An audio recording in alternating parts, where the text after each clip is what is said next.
నమస్తే, నేను Roja. Welcome to special debate. భారత్ను టార్గెట్ చేస్తూ ట్రంప్ విధించిన 50% సుంకాల దెబ్బపై అమెరికా లోపలే ఘాటు విమర్శలు వెలువెత్తుతున్నాయి. ట్రంప్ నిర్ణయం ద్వైపాక్షిక సంబంధాలకు తూట్లు పొడిచే నిర్ణయమని, చైనా పట్ల సడలింపు, ఇండియా పట్ల బెదిరింపు లాంగ్ రన్లో వర్కౌట్ కావంటున్నారు మేధావులు. అమెరికా మాజీ జాతీయ భద్రతా సలహాదారు జాన్ బోల్టన్ మాజీ అధ్యక్షుడు డొనాల్డ్ ట్రంప్పై ఘాటుగా విరుచుకుపడ్డారు. భారతదేశాన్ని అనవసరంగా టార్గెట్ చేసి అధిక సుంకాలను విధించడం ద్వైపాక్షిక సంబంధాలకు తీవ్ర నష్టం కలిగిస్తోందని ఆరోపించారు. ట్రంప్ ప్రభుత్వం ఇటీవల భారతదేశంపై విధించిన మొత్తం 50% సుంకాల్లో రష్యన్ చమురు కొనుగోలుపై 25% జరిమానా కూడా ఉండటం బోల్టన్ ఆగ్రహానికి కారణమైంది. భారతదేశం రష్యన్ చమురును పెద్ద మొత్తంలో కొనుగోలు చేసి లాభాల కోసం ఓపెన్ మార్కెట్లో తిరిగి అమ్ముతోందంటూ ట్రంప్ ఆరోపణలు అర్ధరహితమని ఆయన మండిపడ్డారు. యుక్రెయిన్లో రష్యా ఎంతమందిని చంపుతుందన్నది ఇండియాకు పట్టడం లేదని ట్రంప్ దుయ్యబట్టాడు. కానీ చైనా కూడా రష్యా చమురును దిగుమతి చేసుకుంటున్న ఆ దేశంపై మాత్రం ఇలాంటి సుంకాలు, ద్వితీయ ఆంక్షలు మాత్రం విధించలేదని తాజాగా బోల్టన్ గుర్తు చేశారు. యుక్రెయిన్ కాల్పుల విరమణ ప్రయత్నంలో నష్టపోయిన ఏకైక దేశం భారత్ మాత్రమేనని ఆయన వ్యాఖ్యానించారు. ఏప్రిల్లో చైనాతో సుంకాల యుద్ధంలో 145% వరకు రేట్లు విధించినా తుఫాన్ను నియంత్రించగా భారత్ మాత్రం ట్రంప్ దెబ్బకు కుదేలవుతుందని చెప్పాడు. పాకిస్తాన్ అంశాన్ని ప్రస్తావిస్తూ ప్రధాని షెహబాజ్ షరీఫ్ ప్రభుత్వం, ఆర్మీ చీఫ్ ఆసిమ్ మునీర్ ట్రంప్ను రాజకీయంగా తెలివిగా బుట్టలో పడేసుకున్నారని వ్యంగ్యాస్త్రాలు విసిరాడు. పాకిస్తాన్ వల్ల కలిగే నష్టాన్ని అమెరికా అతి త్వరలోనే తెలుసుకుంటుందన్నాడు.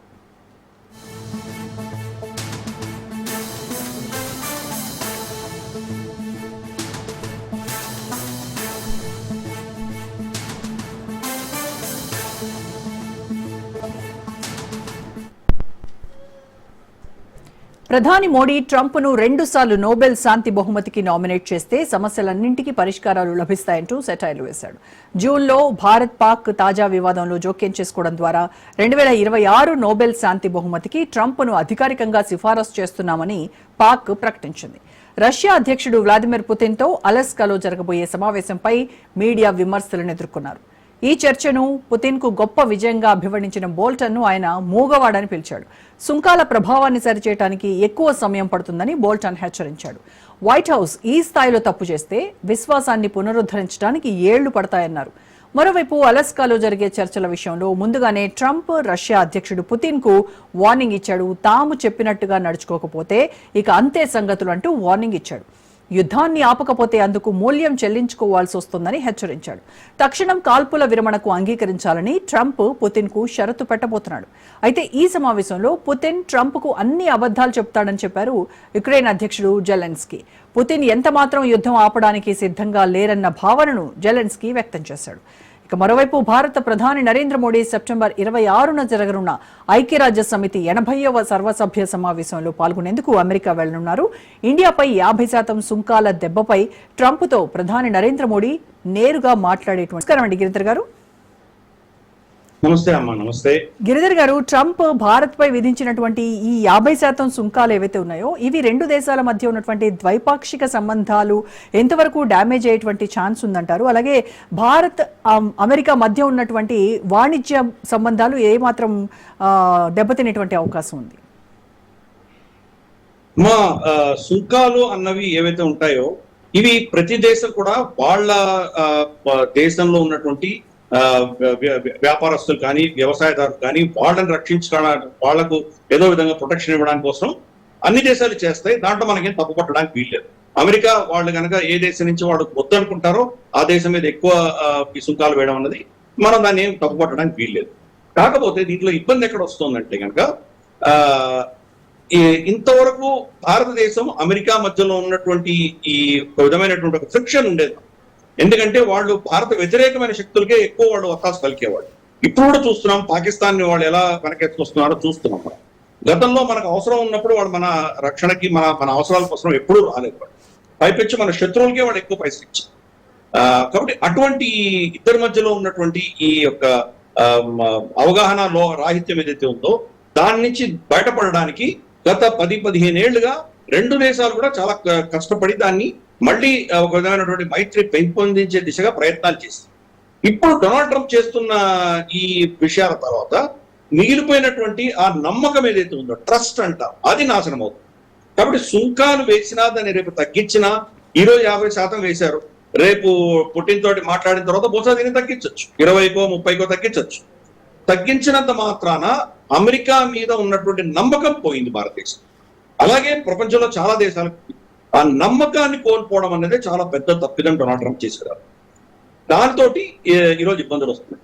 సరే, ఒక దేశం మీద ఇన్ని ట్రంప్ టారిఫ్లు వేస్తున్నాను, ఇన్ని సుంకాలు వేస్తున్నాను చెప్తున్నాడు, కానీ ఆ ఏ దేశం మీద సుంకాలు వేశాడో మళ్ళీ ఆ దేశం నుంచి కొన్ని ఇంపోర్ట్స్ కి మినహాయింపు ఇచ్చాడు.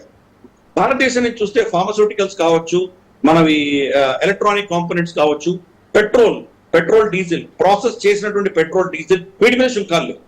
అంటే రమారమి 60% మన 50 నుంచి 60% మన వాణిజ్యం ఏదైతే వాళ్ళకి అమ్ముతున్నామో వాటి మీద మాత్రమే పడుతుంది. 40% ఎగ్జామ్టెడ్ లిస్ట్ లో ఉంది. కాబట్టి ఈ ఏకపక్షంగా ఇవన్నీ చేయడం వల్ల అది దేశాలని అవమానించడం వల్ల, భారతదేశాన్ని కూడా అవమానంగా మాట్లాడడం అనేది ప్రతి దేశంలో అలాగే చేశాడు ఆయన. జెలెన్స్కీని అలాగే అన్నాడు, తర్వాత మనకు సిరిల్ రామ్ఫోసా మన సౌత్ ఆఫ్రికన్ ప్రెసిడెంట్ అలాగే అన్నాడు ఆయన. యూరోపియన్ యూనియన్ ని అలాగే కించపరిచాడు ఆయన. ప్రపంచంలో ఆయన అవమానించినటువంటి వ్యక్తి బహుశా మనకు దొరకవచ్చు. అలాగే కెనడాని ఏమన్నాడు, మీరు 51 రాష్ట్రంగా మా దేశంలో విలీనం అవ్వండి అని చెప్పి వాళ్ళని అవమానించారు. సో కాబట్టి ఇటువంటి పిచ్చి చర్యలు చేయడం వల్ల ఏమవుతుందంటే ఇమ్మీడియట్ గా ఇవన్నీ కూడా చాలా కాలంగా రమారమి 25-30 ఏళ్లుగా అనుసంధానమైనటువంటి ఎకానమీస్ అన్ని కూడా కొంత కంగు తినడం అన్నది వాస్తవం. గ్లోబలైజ్డ్ ప్రపంచంలో ఏ దేశం కూడా 100% వాళ్ళ దేశంలోనే ఉత్పత్తి అయ్యేటువంటి ఆధారంగా వాళ్ళు జీవించలేరు. ఏదో విధంగా వేరే దేశాల మీద ఆధారపడడం అన్నది ఇప్పుడు సహజం అయిపోయింది. అమెరికాలో కూడా ఇది ప్రొడక్షన్ అంతా కూడాను కంప్లీట్ గా 100% నట్టు బోల్ట్ దగ్గర నుంచి అమెరికాలో తయారవ్వవు. చైనా నుంచో, భారతదేశం నుంచో, వియట్నామో, మెక్సికో, కెనడా, ఎక్కడి నుంచో వాళ్ళు కాంపోనెంట్స్ తీసుకొస్తే కానీ వాళ్ళ వస్తువులు వాళ్ళు తయారు చేసుకోలేరు. కాబట్టి ఈ అనుసంధానమైనటువంటి ప్రపంచాన్ని విడగొట్టి మొత్తం అమెరికా ఫస్ట్ అన్ని అమెరికాలోనే తయారు చేయాలి అనుకోవడం వల్ల దానివల్ల గణనీయంగా నష్టపోతుంది అమెరికా దీర్ఘకాలికంగా. ఇమ్మీడియట్ గా దేశాలన్నీ దాసోహమనడం మనం చూసాం. కానీ ఏమవుతుందంటే లాంగ్ టర్మ్ లో వచ్చేసరికి ఈ సప్లై చైన్స్ అన్ని కూడాను ప్రత్యామ్నాయం చూసుకుంటాయి. ఒకటి, 2 అమెరికా మీద నమ్మకం అనేది పోతుంది. అమెరికా మీద నమ్మకం పోయేసరికి ఏమవుతుంది, ఆటోమేటిక్ గా అమెరికా రేపు కన్సెషన్స్ ఇచ్చి మళ్ళీ రండి మీతో మైత్రి చేస్తామన్నా కానీ కూడా ఎవరు అమెరికాని నమ్మనటువంటి పరిస్థితి రాబో. కాబట్టి ఈ రోజు అమెరికా అన్నది క్షీణిస్తున్నటువంటి శక్తి. అది ఇప్పుడు కూడా నంబర్ 1 దేశం, దాన్ని ఎవరు కాదనలేరు. ఇప్పుడు కూడా సూపర్ పవర్ దాన్ని ఎవరు కాదనలేరు. కానీ క్షీణిస్తున్న సామ్రాజ్యంలో ఎటువంటి గుణాలు మనం చూస్తామో ఈరోజు అమెరికాలో అవే చూస్తాం. ఈ బెదిరింపులన్నీ ఎందుకు చేస్తున్నారంటే వాళ్ళ దేశంలో ప్రొడక్షన్ అన్నది కంప్లీట్ గా ట్రాన్స్ఫర్ అయిపోయింది, విదేశాలకు వెళ్ళిపోయింది. మళ్ళీ ఆ దేశంలోకి ప్రొడక్షన్ తీసుకురావాలంటే కనుక ఒకటి కొన్ని దశకాలు పడుతుంది మళ్ళీ వెనక్కి రావాలంటే. అంతవరకు డొనాల్డ్ ట్రంప్ ఉంటాడు, ఆయన 3.5 సంవత్సరాల తర్వాత ఆయన వెళ్ళిపోతాడు. 2, అమెరికాలో లేబర్ కాస్ట్ ఎంత గణనీయంగా పెరిగిపోయాయంటే కనుక వాటిని తట్టుకునేటువంటి క్షమత ఈ కంపెనీలు ఎవరికీ లేవు. ఎందుకు యాపిల్ ఫోన్స్ చైనాలోను భారతదేశంలో ఎందుకు తయారు చేస్తున్నారు, అమెరికాలో ఎందుకు చేయట్లేదు అంటే 2 కారణాలు. ఒకటి, వాళ్ళకి అక్కడంత లేబర్ ఫోర్స్ దొరకదు అమెరికా. 2, వాళ్ళకి ఇవ్వవలసిన జీతాలు చాలా విపరీతంగా ఉంటాయి. ఈ రెండింటి వల్ల వాళ్ళు తక్కువ ధరలో వాళ్ళు అమ్ముకోలేరు. కాబట్టి ఈ అంశాల వల్ల మొత్తం అక్కడి నుంచి ఇండస్ట్రీ వెళ్ళిపోయింది. కాబట్టి మళ్ళీ తిరిగి రావడం అనేది అసాధ్యం. 3, దాంట్లో ఐస్, మనకు ఇమిగ్రేషన్ కస్టమ్స్ ఎన్ఫోర్స్మెంట్ ఏదైతే ఒక డిపార్ట్మెంట్ ఉన్నదో వాళ్ళు ఇల్లీగల్ గా వచ్చినటువంటి వాళ్ళందరినీ పట్టుకుని అరెస్ట్ చేసి రిపోర్ట్ చేయడమో లేకపోతే వాళ్ళని జైలులో పెట్టడం చేయడం మొదలు పెట్టేసరికి వాళ్ళకు చీప్ లేబర్, వాళ్ళ దేశంలో ఉన్న లేబర్ ఈరోజు కరువు అయిపోయింది. మనం కథనాలు వింటున్నాం. మనం మినసోటా, తర్వాత మనకు ఫ్లోరిడా, చాలా స్టేట్స్ లో మనం వింటున్నాము. వాళ్ళ ఫార్మింగ్ అంటే మనం వ్యవసాయం చేస్తున్నటువంటి ప్రాంతాలంతా కూడా వ్యవసాయంలో కావాల్సిన కూలీలు దొరకక వాళ్ళు వాళ్ళ పంటని కోయకుండా అలాగే వదిలేస్తారు. ఎస్పెషల్లీ టొమాటోలు చూస్తున్నాం. టొమాటోలు ఏంటంటే కనుక అది పంటకు రాగానే ఇమ్మీడియట్ గా పోయాయి. ఎందుకంటే చాలా తొందరగా నాశనం అయ్యేటువంటి ప్రోడక్ట్. అది పక్వానికి రాగానే, కోతకు రాగానే ఇమ్మీడియట్ గా కోయడానికి మనకు చాలా మంది లేబర్ కావాలి. ఎందుకంటే ఏదో మెషిన్ తో కోయగలిగినటువంటిది కానీ కాదు. ఏ మెషిన్ టచ్ అయినా మళ్ళీ చిట్లిపోయి నాశనం అయ్యేటువంటి ప్రమాదం ఉంది. చేతితో కోయాలి. కాబట్టి ఆ కోసేటువంటి వ్యక్తులు లేరు. కాబట్టి చాలా మంది రైతులు ఏం చేస్తున్నారంటే దాన్ని కోసి దాన్ని అమ్మి దాన్ని ట్రక్కులో ఎక్కించి ఈ ఖర్చులన్నీ పెట్టి అమ్మితే కనుక వాళ్ళకు వచ్చే గిట్టుబాటు ధర ఏదైతే ఉందో గిట్టుబాటు ధర రావట్లేదు. కాబట్టి దాన్ని అలాగే వాళ్ళ పొలాల్లో వదిలేసుకుంటున్నారు. ఇది ఈ రోజు ఉన్నటువంటి పరిస్థితి అమెరికాలో. అలాగే చాలా సుంకాలు మెక్సికో మీద, తర్వాత కెనడా మీద వేయడంతో వాళ్ళు ప్రత్యామ్నాయం చూసుకుంటున్నారు. పాల ఉత్పత్తి గతంలో అమెరికా నుంచి చాలా గణనీయంగా పాలు కెనడాకు వెళ్ళేవి, మెక్సికోకి వెళ్ళేవి. ఇప్పుడు వాళ్ళు ఏం చేస్తున్నారంటే కెనడా మెక్సికోకి, అలాగే మెక్సికో కెనడాకి ఇచ్చుకుంటున్నారు, అమెరికాని కంప్లీట్ గా పక్కన పెట్టేసి. కాబట్టి ప్రత్యామ్నాయాలు చూసుకుంటారు, ప్రపంచం అంతా కూడా ప్రత్యామ్నాయాలు చూసుకుంటారు. ఈ రోజు చైనా మీద ఇన్ని టారిఫ్లు వేసిన తర్వాత గత క్వార్టర్ లో చూస్తే కనుక చైనా ఎక్స్పోర్ట్స్ యాక్చువల్ గా పెరిగినాయి, అమెరికాకి తగ్గినాయి. కానీ ఇతరత్ర దేశాలకు, ఇతరత్ర ప్రాంతాలకి వాళ్ళు గణనీయంగా వాళ్ళు ఎక్స్పోర్ట్స్ పెంచుకోవడం అనేది మనం చూస్తున్నాం. అలాగే భారతదేశం కూడా మనకు అమెరికా మీద డిపెండెన్సీ చాలా తక్కువ. మనకు అమెరికా మీద మన మొత్తం జీడిపిలో 2% మాత్రమే మనం అమెరికాకి ఎక్స్పోర్ట్ చేస్తాం. కాబట్టి మనకు దాంతో పెద్ద వచ్చేది ఏమి లేదు. ఇందాక నేను చెప్పినట్టు రమారమి 40 నుంచి 50% మినహాయింపులు ఉన్నాయి. మిగిలిన 50-60% మీద సుంకాలు పడితే కనుక బహుశా ఆగిపోవచ్చు, పర్వాలేదు, ప్రత్యామ్నాయాలు చూసుకుంటాం. ఎందుకంటే ప్రపంచవ్యాప్తంగా కూడా మనం 1.5-2% కంటే ఎక్కువ లేవు మన వాణిజ్యం అంతా. కాబట్టి మరి ఇంకా చాలా దేశాలు మనం అమ్ముకునేటువంటి వెసులుబాటు మనకు ప్రభుత్వం కలిగిస్తోంది. కొంత ఇమ్మీడియట్ టెంపరీగా వాళ్ళకి కొంత సబ్సిడీ లాంటివి ఏమైనా ఇవ్వచ్చు, దీర్ఘకాలీనంగా వాళ్ళకి ప్రత్యామ్నాయం చూసుకుంటాం. కాబట్టి ఈ పరిస్థితుల్లో అమెరికా డొనాల్డ్ ట్రంప్ చేసినటువంటి ఈ యుద్ధం ఏదైతే ఉందో దానివల్ల అమెరికానే దెబ్బతింది. ఇప్పటికిప్పుడు వచ్చేటువంటి నష్టం అయితే ఏం లేదంటారు. అండ్ మోర్ ఓవర్ అమెరికా లోపల కూడా ట్రంప్ విధానాలకి వీటన్నింటికి వ్యతిరేకంగా విమర్శలు ఎక్కువ అవుతున్నాయి. అంటే ఇవి WTO నిబంధనలను ఉల్లంఘిస్తున్నాయని, అలాగే అమెరికా గ్లోబల్ ఇమేజ్ ని కూడా దెబ్బతీసే విధంగా ఉన్నాయని చెప్పేసి విమర్శలు వస్తున్నాయి. ఇక జాన్ బోల్టన్ విమర్శించినవి కూడా మనం చూసాం. వీటిలో మేజర్గా చైనాని సపోర్ట్ చేయడము, మనల్ని మాత్రం బెదిరించడం అనేది ఆయన మేజర్గా హైలైట్ చేసినటువంటి అంశం. సో ఇలాంటి ఒత్తిళ్లు, విమర్శల వల్ల ఏమైనా మళ్ళీ పునరాలోచించుకునేటువంటి అవకాశం ఏమైనా ఉందంటారా ట్రంప్? ట్రంప్ ఆయన చేసిన ప్రతి నిర్ణయం కూడా మళ్ళీ యూటర్న్ కొట్టాడు. చూసాం, గతంలో కూడా అదే పరిస్థితి మనం చూసాం. ఇవి కూడా రేపు వ్లాడిమిర్ పుటిన్ కలిసిన తర్వాత దాని తర్వాత పరిణామాలు ఎలా ఉంటాయో దాని ఆధారంగా మళ్ళీ కంప్లీట్ గా దీన్ని యూటర్న్ చేసి మళ్ళీ దీన్ని తిరగరాసినా మనం ఆశ్చర్యపడక్కర్లేదు. అందుకనే చెప్తున్నాను, బహుశా 50% ఉండకపోవచ్చు భారతదేశం మీద, దీన్ని మళ్ళీ 25%కో, బహుశా 30%కో, 20%కో దేనికో క్లియర్ చేస్తాడు, తప్పకుండా చేసి తీరుతాడు. ఎందుకంటే ఇంటర్నల్ గా వాళ్ళ దేశంలోనే చాలా లాబీలు ఆయన మీద ప్రెషర్ తీసుకొస్తాయి కదా. అయినా కానీ కూడా నమ్మకం పోయి. కాబట్టి భారతదేశం ఇప్పుడు అమెరికాకి అమ్ముకుని అమెరికాలో చేసేటువంటి పరిస్థితి మనకు లేదు. జాన్ బోల్టన్ గతంలో డొనాల్డ్ ట్రంప్ కి ఆయన పనిచేశారు. కానీ డొనాల్డ్ ట్రంప్ ఆయన పనితీరు నచ్చక ఆయన తీసేసినట్టు ఉదంతం మనకు ఉంది. కాబట్టి బహుశా వాళ్ళిద్దరి మధ్యలో పర్సనల్ రైవల్రీ ఉంది. అందుకనే జాన్ బోల్టన్ చెప్తున్న దాంట్లో సత్యం ఉన్నా కానీ కొంత మనం దాన్ని వాళ్ళిద్దరి మధ్యలో వైరం ఉంది కాబట్టి దాన్ని కూడా పక్కన పెట్టాలి. డొనాల్డ్ ట్రంప్ ఏంటంటే దేశంలో ఉన్న సమస్యని అర్థం చేసుకున్నాడు, కానీ సమస్యకు చేయవలసిన పరిష్కారంలో తప్పు చేస్తున్నాడు. అక్కడ ప్రమాదం అవుతుంది. ఇప్పుడు ఫర్ ఇన్స్టెన్స్ ప్రతి దేశానికి 25% అంటున్నాడు, 10% అంటున్నాడు, కానీ ఈ ఎగ్జంప్షన్స్ ఏంటి? మరి అన్నిటి మీద అదే సుంకాలు వేయాలి కదా, మరి ఎగ్జంప్షన్స్ ఎందుకు ఇస్తున్నాడు? అంటే ఆయనకు నచ్చిన వాటి మీద, ఆయనకు అవసరమైనటువంటి వాటి మీద ఆయన ఎగ్జంప్షన్స్ ఇస్తాడు, మిగతా వాటి మీద ఎగ్జంప్షన్స్ ఇవ్వడు. మరి ఆ దేశాలు ఊరుకుంటాయా? ఇప్పుడు కెనడా వాళ్ళ మీద రివర్స్ టారిఫ్స్ వేస్తున్నారు కదా. భారతదేశం ఇంకా మనం స్పందించలేదు, మనం ఆచితూచి వ్యవహరిస్తాం. కానీ ఇదే కనుక పంతా కొనసాగించి మన మీద 50% కంటిన్యూ చేస్తే భారతదేశం కూడా ఊరుకోదు కదా, మనం కూడా రిటాలియేటరీ టారిఫ్స్ వేస్తాం కదా. అలాగే వాళ్ళకి ఏం అవసరం, మన దగ్గర నుంచి మందులు అవసరం, వాళ్ళకి ఎలక్ట్రానిక్ కాంపోనెంట్స్ అవసరం, ఇటువంటివన్నిటి కూడా మనం ట్యాక్స్ ఎక్కువ వేసి వాళ్ళకి పంపిస్తాం. మనం వాళ్ళకు చీప్ గా రాదు, ఫ్రీ ఆఫ్ ట్యాక్స్ పంపించాం. మనం ఇక్కడి నుంచి ఎక్స్పోర్ట్ చేసేటప్పుడే మనం దాని ధరలు పెంచి మనం పంపిస్తాం. కాబట్టి ఈ అస్త్రాలు ఉన్నాయి. చైనాకి ఎందుకు ఆయన ఏమి చేయలేకపోతున్నాడు? చైనా అంటే ఆయన దాసోహం ఎందుకు అంటున్నాడు అంటే కనుక రేర్ ఎర్త్ మినరల్స్ అన్ని కూడాను చైనా అధీనంలో. రమారమి 90% ప్రపంచంలో ఉన్నటువంటి రేర్ ఎర్త్స్ అన్ని కూడాను చైనా అధీనంలో. డొనాల్డ్ ట్రంప్ ఎప్పుడైతే ఏప్రిల్లో ఈ సుంకాలు వేయడం, 145% సుంకాలు, ఇటువంటి పిచ్చి పిచ్చి డెసిషన్స్ అన్ని తీసుకున్నాడో ఇమ్మీడియట్ గా చైనా ఈ రేర్ ఎర్త్ మినరల్స్ అన్ని ఆపేసి అమెరికాకి ఎక్స్పోర్ట్ చేయడం. అంతేకాదు థర్డ్ పార్టీ అంటే వేరే దేశం దాన్ని ఇంపోర్ట్ చేసుకొని మళ్ళీ అమెరికాకి ఎక్కడ పంపిస్తుందో అని వాళ్ళ మీద కఠినమైనటువంటి ఆంక్షలు విధించింది చైనా.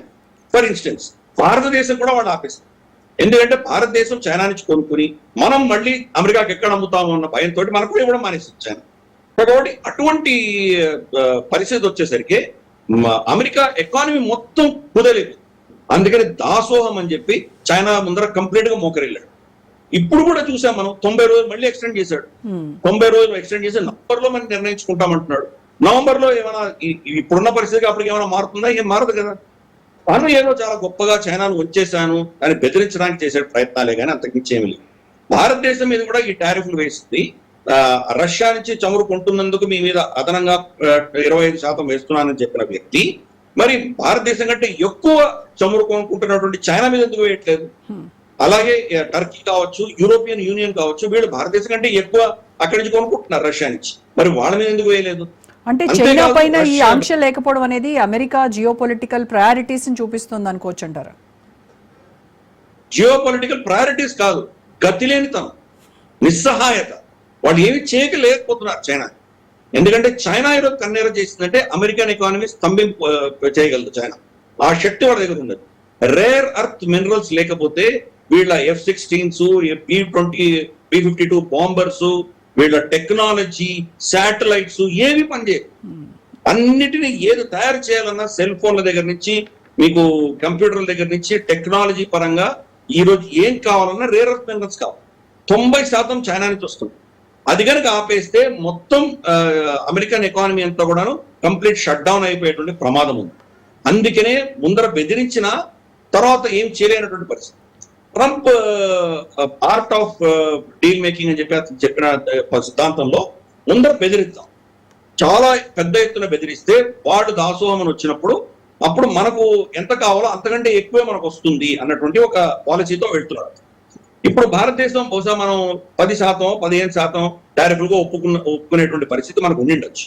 కానీ ఇప్పుడు 50% వేసేసరికి వద్దు తగ్గించండి అంటే బహుశా 25%, 30% వస్తే తను డొనాల్డ్ ట్రంప్ మనకు 15% ఇవ్వడానికి సిద్ధపడినటువంటి వ్యక్తి ఇంకో 10% అతనికి అదనంగా వచ్చినట్లే కదా, బోనస్ గా వచ్చినట్లే కదా. కాబట్టి ఈ ట్రేడ్ పాలసీ అతను అవలంబిస్తున్నాడు.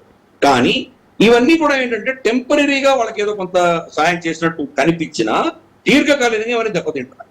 ఇందాక నేను చెప్పినట్టు వాళ్ళ వ్యవసాయం కుదేలో, వాళ్ళ ఇండస్ట్రీ దెబ్బతింటుంది. ఏ ఇండస్ట్రీకి అతను ఉద్యోగాలు ఇంకా పెంచే దిశగా నేను నిర్ణయాలు తీసుకుంటున్నానని చెప్తున్నాడో అక్కడే మనుషుల ఉద్యోగాల నుంచి తీసేస్తుంది.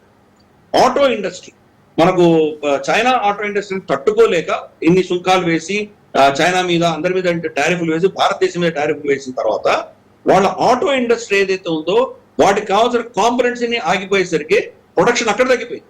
వాళ్ళ ధరలు పెరుగుతున్నాయి. ఎందుకంటే ఈ అదనపు టారిఫ్లతోటి వాళ్ళు కొనుక్కోవాలి కాబట్టి.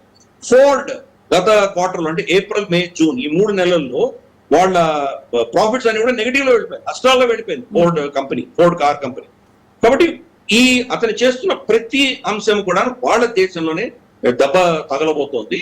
భారతదేశానికి టెంపరీగా కొన్ని కంపెనీలు కావచ్చు, కొన్ని సెక్టర్స్ లో మనకు కొంత దెబ్బ తగిలేటువంటి ప్రమాదం లేకపోలేదు. కానీ తట్టుకునేటువంటి క్షమతా శక్తి మన దగ్గర ఉంది. ఎప్పుడో మనం న్యూక్లియర్ టెస్టింగ్ చేసినప్పుడు వాజ్పేయి గారి సమయంలోనే చాలా చిన్నది, మన 12-15వ స్థానంలో ఉన్నటువంటి ఎకానమీ మనం అప్పుడే తట్టుకున్నాం. మన మీద వేసిన ఆంక్ష ఇప్పుడు ప్రపంచంలో 4వ పెద్ద ఎకానమీ మనం. అటువంటిది మనం దీన్ని ఈజీగా తట్టుకోగలం. ఇన్ఫాక్ట్ బ్యాంక్ ఆఫ్ అమెరికా ఇచ్చినటువంటి ఒక రిపోర్ట్ ఏం చెప్పారంటే $41 ట్రిలియన్ అమెరికా నుంచి క్యాపిటల్ విదేశాలకు వెళ్ళిపోతుంది అని వాళ్ళు వార్నింగ్ ఇచ్చారు. వాళ్ళ అమెరికన్ జీడిపి $30 ట్రిలియన్, వాళ్ళ అప్పులు $37 ట్రిలియన్. కాకపోతే వాళ్ళ దేశంలో ఉన్నటువంటి పెట్టుబడిదారులందరూ విదేశాల్లో వేరే వేరే దేశాల్లో పెట్టుబడులు పెట్టి అమెరికాలో ఉన్నటువంటి క్యాపిటల్ ని బయటకు తీసుకెళ్లిపోతారు. రమారమి $41 ట్రిలియన్ అమెరికా నుంచి వెళ్ళిపోయే ప్రమాదం ఉంది అని వాళ్ళందరూ చెప్తారు. కాబట్టి డొనాల్డ్ ట్రంప్ చేసినంతా కూడాను ఆయనకే బెడిసి కొడుతోంది, ఆయనకి దెబ్బ తగులుతోంది. అది జాన్ బోల్టన్ లాంటి వాళ్ళు ఇంకా చాలా మంది చెప్తున్నారు ఆయనకి. మనకు జెఫ్రీ సాక్స్ అని చెప్పేసి ఒక ఎకానమిస్ట్, ఆయన చెప్తున్నారు. ఆయన నోబెల్ ప్రైజ్ విన్నారు. తర్వాత ఆయన యునైటెడ్ నేషన్స్ కానీ ఈవెన్ గోర్బచేవ్ లాంటి వాళ్లకు, తర్వాత మనకు ఇటువంటి వాళ్ళకి చాలా మందికి ఆయన అడ్వైజర్ గా ఉన్నాడు. చాలా పేరు మోసినటువంటి ఎకానమిస్ట్. ఇటువంటి వాళ్ళు చాలా మంది చెప్తున్నారు. ఈ రోజు డొనాల్డ్ ట్రంప్ చేస్తున్నది తాత్కాలికంగా వాళ్ళకి కొంత రెవెన్యూ వచ్చినా కానీ కూడా తట్టుకోలేదు అమెరికా అని చెప్తున్నారు. రీసెంట్ గా మనం తెలుసు, ఒక నెలన్నర క్రితం బిగ్ బ్యూటిఫుల్ బిల్ అని ఒకటి ఇంట్రొడ్యూస్ చేసి వాళ్ళు పాస్ చేయించుకున్నారు వాళ్ళ కాంగ్రెస్. దీని ప్రకారం ఏంటంటే వాళ్ళ కార్పొరేట్ ట్యాక్స్ ని 21% కుదేలు చేసి తగ్గించి దాంట్లో వచ్చే నష్టాన్ని ఈ టారిఫ్లతోటి మనం నింపుతాము అని చెప్పి చెప్తున్నారు. కానీ విశ్లేషకులు అందరూ ఏం చెప్తున్నారంటే $3.5 ట్రిలియన్ నష్టపోతుంది అమెరికా ఈ బిగ్ బ్యూటిఫుల్ బిల్ వల్ల. కానీ ఇక్కడి నుంచి వచ్చేవన్నీ కూడా తిప్పి కొడితే కనుక మనకు టారిఫ్ల వల్ల దానివల్ల దీని వల్ల వచ్చినా కానీ కూడా బహుశా $1 ట్రిలియన్ రావచ్చు. ఇంకా $1.5 to $2 ట్రిలియన్ దాకా దాన్ని కూర్చోలేనటువంటి పరిస్థితి. మరి ఇంకెక్కడి నుంచి వస్తాయి పైసలు అవి? ఆ పైపెచ్చు డాలర్ మీద ప్రెషర్ పెరుగుతోంది. గత 6 నెలల్లో $10% దాని యొక్క విలువ పతనమైంది. రాబోయే ఇంకొక కొన్ని నెలల్లో ఇంకా పతనమయ్యేటువంటి ప్రమాదం. కాబట్టి ప్రపంచం అంతా ఏం చేస్తున్నారంటే క్రమేపీ డాలర్ నుంచి వెళ్ళిపోయేటువంటి ప్రయత్నం చేస్తున్నారు.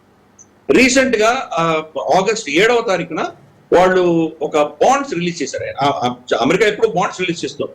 భారతదేశానికి $700 బిలియన్ మన విదేశీ పెట్టుబడి నిల్వలు ఉన్నాయంటే కనుక అవి ఎక్కడ ఉన్నాయి? ఆర్బీఐలో మనం తాళం పెట్టి కూర్చోం కదా, అది అమెరికాలో ఉన్నటువంటి ట్రెజరీ బాండ్స్ లో మనం ఇన్వెస్ట్ చేస్తాం. అలాగే ప్రపంచవ్యాప్తంగా అందరూ కూడా చైనాకి ఆల్మోస్ట్ $2 ట్రిలియన్ వాళ్ళది ఫారెక్స్ రిజర్వ్స్ ఉంటే, జపాన్ కి 1.2 ట్రిలియన్ ఉంటే మనకు $700 బిలియన్ మనకు. ఇలాగే ప్రపంచంలో అన్ని దేశాలు కూడా అమెరికాలో ట్రెజరీ బాండ్స్ లో ఇన్వెస్ట్ చేస్తాం. మొన్న ఆగస్ట్ 7th వాళ్ళు కొత్త బాండ్ రిలీజ్ చేయడానికి ప్రయత్నం చేస్తే ఆ బాండ్ కి స్పందన లేదు. ఎవరో దాన్ని పెద్దగా కొనడానికి ఇష్టపడరు. ఈల్డ్ అంటారు. అంటే అది కావాలి అని అందరూ కోరుకుంటున్నప్పుడు ఏం చేస్తుందంటే అమెరికా, ఎందుకంటే వాళ్ళకు $100 వాళ్ళు అప్పు ఇవ్వడానికి సిద్ధపడితే కనుక కొనుక్కునేవాళ్ళు, అప్పు కొనుక్కునేవాడు 100 మంది ఉంటే కనుక వాళ్ళు 1% 1.5% వాళ్ళు ఇంట్రెస్ట్ ఇస్తారు. కానీ కొనేవాళ్ళే లేకపోతే ఇంట్రెస్ట్ పెంచుకోవాల్సి వస్తుంది. ఈ రోజు అమెరికాలో రమారమి 4.8% ఈ బాండ్స్ కి ఇంట్రెస్ట్ పే చేయాల్సిన పరిస్థితి అమెరికాకు వస్తుంది. అమెరికాకి 4% చాలా చాలా ఎక్కువ. 1% 1.5% ఎక్కువ వాళ్ళు పే చేయరు వాళ్ళ గవర్నమెంట్ బాండ్స్. అటువంటిది అంత ఇంట్రెస్ట్ ఇస్తే కానీ అమెరికన్ బాండ్స్ కొనడానికి ఎవరు సిద్ధంగా లేదు. పైపెచ్చు వాళ్ళ జీతాలు ఇవ్వడానికి, వాళ్ళ టెంపరీగా కొన్ని వారాలు 4-5 వారాలు వాళ్ళ ఖర్చు పెట్టుకోవడానికి short term $100 billion treasury bonds ఇచ్చుకుంటారు. అంటే అప్పులతోటి ఆ దేశాన్ని, ఆ ప్రభుత్వాన్ని నడిపించే దుస్థితికి ఈరోజు అమెరికా పడిపోయింది. అటువంటి పరిస్థితుల్లో ఈ ట్రేడ్ వార్ చేయడం వల్ల అమెరికానే నష్టపోతుంది. మనకు టెంపరీగా కొన్ని నెలలు మనకు ఇబ్బందికరమైన పరిస్థితి వచ్చినా తట్టుకునే క్షమత మన దగ్గర ఉంది. ఎందుకంటే మనము బ్లూంబర్గ్ ఇటువంటి వాళ్ళందరూ చెప్పినటువంటి పరిస్థితి ఏంటి, ఈవెన్ ఇందాక నువ్వు కోట్ చేసినటువంటి జాన్ బోల్టన్ చెప్పింది కూడా ఏంటంటే, మనము విదేశీ వ్యాపారాన్ని మీద ఆధారపడినటువంటి ఎకానమీ మనది కాదు. మన దేశంలో మనం ఎంత ప్రొడ్యూస్ చేస్తామో మన దేశంలోనే మనం కన్జ్యూమ్ చేస్తున్నాం. ఏ అంశం తీసుకున్నాం, గోధుమలు, బియ్యము, పండ్లు, మనకు పప్పు ధాన్యాలు ఏవి తీసుకున్నా కానీ కూడా ప్రపంచంలో మాక్సిమం ప్రొడక్షన్ 1, 2, 3, 4, 5 స్థానాల్లో మనం తప్పకుండా ఉంటాం. చాలా వాటిలో మొదటి స్థానంలో, కొన్ని దాంట్లో 2వ స్థానంలో ఉంటాం. 1 మన 2, 3, 4 స్థానాల్లో ఉంటుండొచ్చు. కానీ ఇంత ప్రొడక్షన్ ఉన్నా ప్రపంచంలో మనం అమ్మట్లేదు. ఎందుకు? మనం పండించుకుంటుందంతా మనమే కన్జ్యూమ్ చేస్తాం. ఇక్కడే మనకు సరిపోతుంది. కాబట్టి ఇంకొకరి మీద మనం ఆధారపడలేము, పడిలేము. అలాగే మనం మన దగ్గర ఉన్నటువంటి ప్రొడక్షన్ ఇంకెవరికి అమ్మడం కూడా లేదు. కానీ చైనా లాంటి దేశం వాళ్ళు ప్రొడ్యూస్ చేసేది అమెరికాకో ఎవరికో అమ్మితే కానీ వాళ్ళ ఎకానమీ నడవదు. కాబట్టి మన దేశం మీద ఇంపాక్ట్ చాలా చాలా తక్కువగా ఉంటుంది. ఉండదు అని ఎవరు చెప్పలేరు. అది మూర్ఖత్వం. అది ఉంటుంది, కొన్ని సెక్టర్స్ లో ఉంటుంది. డైమండ్స్ ఫర్ ఇన్స్టెన్స్ ఇప్పుడు విపరీతంగా దాని ధర అమెరికాలో పెరగబోతోంది. ఎందుకంటే 90% డైమండ్ ప్రాసెసింగ్ గుజరాత్ లో, సూరత్ లో జరుగుతుంది. ప్రపంచంలో ఉన్నటువంటి 90% డైమండ్స్. ఇప్పుడు సీజన్ రాబోతోంది, క్రిస్మస్ రాబోతోంది. అక్కడంతా ఎస్పెషల్లీ వెడ్డింగ్ రింగ్స్ ఇవన్నీ కూడా క్రిస్మస్ సీజన్ లో బాగా కొంటారు. కాబట్టి గణనీయంగా ధరలు పెరగబోతున్నాయి. కాబట్టి అక్కడ కొనేటువంటి వాళ్ళ సంఖ్య తగ్గొచ్చు, ప్రత్యామ్నాయాలకు వెళ్ళేటువంటి అవకాశాలు ఉన్నాయి. అలాగే బంగారు ధర కూడా బాగా పెరిగింది. కాబట్టి అమెరికాలోనే కొంత విధమైనటువంటి సంపన్నులకు దెబ్బ తగులుతుంది, పామరులకు దెబ్బ తగలబోతుంది. ఈయన చేసినటువంటి ఈ చర్యల వల్ల అమెరికా బాగా గణనీయంగా నష్టపోతుంది. అన్నిటికంటే కీలకమైన 2 విషయాలు ఇందాక చెప్పింది. ఒకటి, వాళ్ళ డాలర్ ని క్రమేపీ దాని యొక్క ఇన్ఫ్లుయెన్స్ తగ్గబోతోంది. 2, అమెరికా మీద నమ్మకం కోల్పోతుంది ప్రపంచంతో. కాబట్టి ఆ నమ్మకం ఆధారంగానే ఇంతవరకు అమెరికా మీద ఇన్వెస్ట్ చేశారు. ప్రత్యామ్నాయాలు చూసుకుంటారు. మోదీ గారు 2014లో మనకి రమారమి 70-75% మన ఫారెక్స్ రిజర్వ్స్, అప్పుడు ఉన్నటువంటి ఫారెక్స్ రిజర్వ్స్ అమెరికన్ బాండ్స్ లో, డాలర్స్ లో ఉండేవి మనకి. ఇప్పుడు గత 11 సంవత్సరాలుగా మోదీ గారు దాన్ని క్రమేపీ తగ్గించుకుంటూ 50-55% ఉన్నాము.